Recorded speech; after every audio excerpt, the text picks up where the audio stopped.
So you had said something to me before about how it all ties into your audience's deepest desires, fears, and wants. I would be careful about keeping that in mind as you're writing your climax and, act 3, because it can really complicate and convolute things. Just keep it about the characters. Okay, so what I want to do is in the climax, have a big eureka, that's right moment. Okay. Where they figure out some things that are like right in front of their eyes, but they just don't see, but they finally see it and put the pieces together. That's where the audience should have their own transformation. Kind of a transformation. I use that term. You find the knowledge, the wisdom to move forward. You realize the truth about what's happening, so to speak. Hello, and welcome to the Storyteller's Mission with Zena Dell Lowe, a podcast for artists and storytellers about changing the world for the better through story. Have you ever read White Oleander or seen the film? No. Okay. I didn't love it, but I'll tell you, there was a huge eureka moment in that. Essentially, I didn't really understand what this story was about until the climax, because the daughter gives a speech during the climax. And the basic premise is that in the movie, at least, I know it's based on the book. So Michelle Pfeiffer plays the mother. She's scorned by a man, and so she kills him. And as a result of murdering this guy, she goes to prison, and her beautiful blonde daughter gets placed in the foster care system, where we track the daughter as she goes from this home to this home to this home. She has like 3 different female mother figures that she models herself after, sort of in these different environments, to not great effect, until finally, she ages out and she's on her own now, and she's visiting her mom in prison, and she's supposed to appear in front of the judge to testify on her mom's behalf for some hearing that's coming up so her mom can get early parole. I can't remember. But now this beautiful, she was just such a pure, innocent beauty, like think little Cinderella princess, at the very beginning, just this beautiful little blonde girl. And now she's showing up and she's goth, dark makeup, black hair, piercings, tattoos. She looks rough. And Michelle Pfeiffer is just staring at it. She's disgusted by what her daughter has become. And finally, the daughter says, "You look at me and you don't like what you see? This is the cost of being yours. Let me go." And all of a sudden, everything we've seen in that movie makes sense. Until that moment, it didn't. But the speech, that moment is so powerful that it made the whole journey worth it, right? And we finally are like, wow. And that was insight and just, it really hits home, and it helps us to understand the daughter's journey and where she's come. It makes everything that's happened make sense. So compare that to Kevin Spacey, the devil character. He turns out he is this invisible villain character. He makes it all up during interrogation. We think he's a gimp, but he turns out he's made it all up. He's this mastermind bad guy. Do you know what I'm talking about? I watched that movie. Do you remember the name of it? I can't remember the name of it. No, but he's got, I don't know, they're robbing people or whatever. Yeah.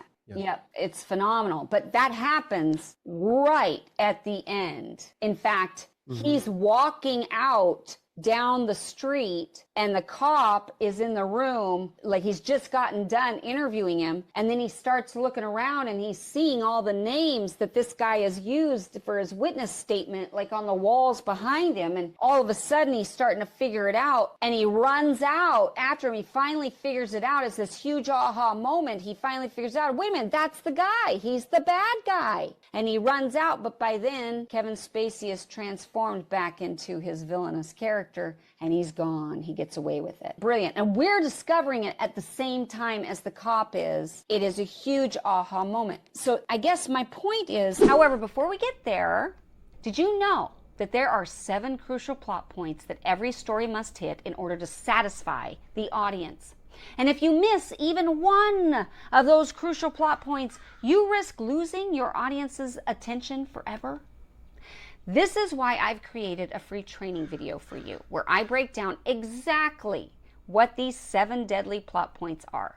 These are the essential plot moments that you need to hit in order to deliver a powerful, compelling, page-turning story. So, be sure to check out my free training video on the 7 deadly plot points.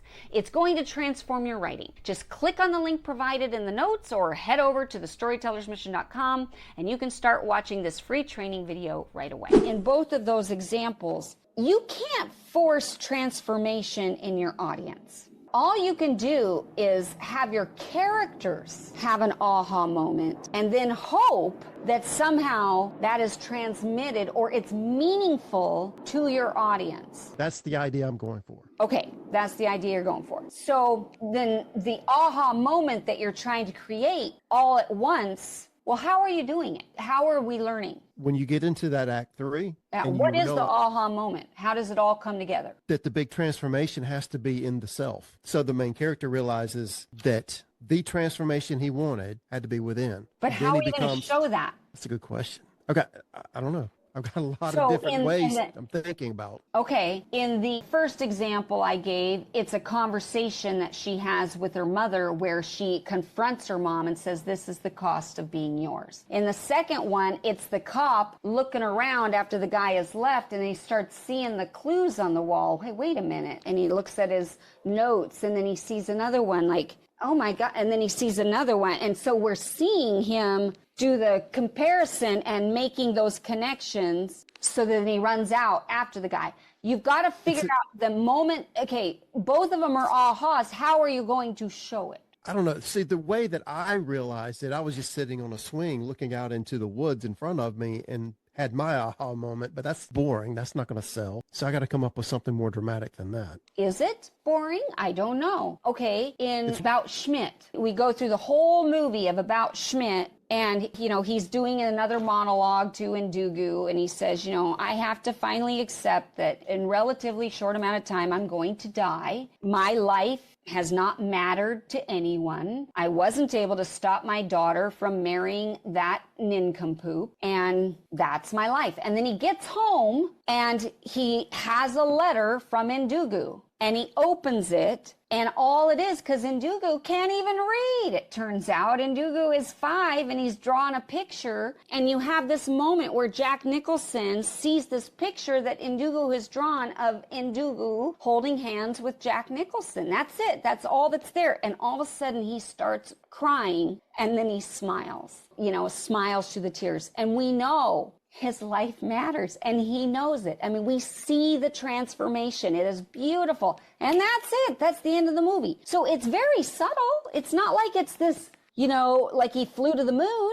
He opens a letter. He sees the letter. So the sitting on a swing and, having an aha moment, you just have to find a way to visualize that in a way that's going to be meaningful to us. I mean, it can be anything. It can be exciting. It can be subtle. But it in fact, will have a lot of callbacks. Subtlety is profound. What? It will have a lot of callbacks. Okay. So I'm back in the same spot that I was in earlier where I got some other smaller aha moments. And so when you put all the pieces together on the swing, then to me, that was transformative. Okay. And there might be, if there can be one thing that you can do that shows to the audience, maybe there's a bug or something. Yeah, okay. Do you remember The Deer Hunter, the movie The Deer Hunter? I mean, we're talking old school now. At the very beginning, he's hunting deer. Then all this stuff happens in Vietnam.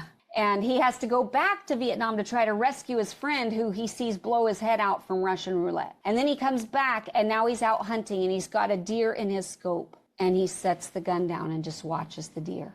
He's had enough of death. He doesn't want to kill the deer. And he's completely changed. So maybe there's a bug or something that every time he's out there, it gets on him and he kills it or whatever. But this time he doesn't. Or I don't know, there can be just something subtly different in his behavior that shows true transformation. But that's what I would be thinking about. How are you going to visualize that? Thank you for listening to The Storyteller's Mission with Zena Dell Lowe. May you go forth inspired to change the world for the better through story.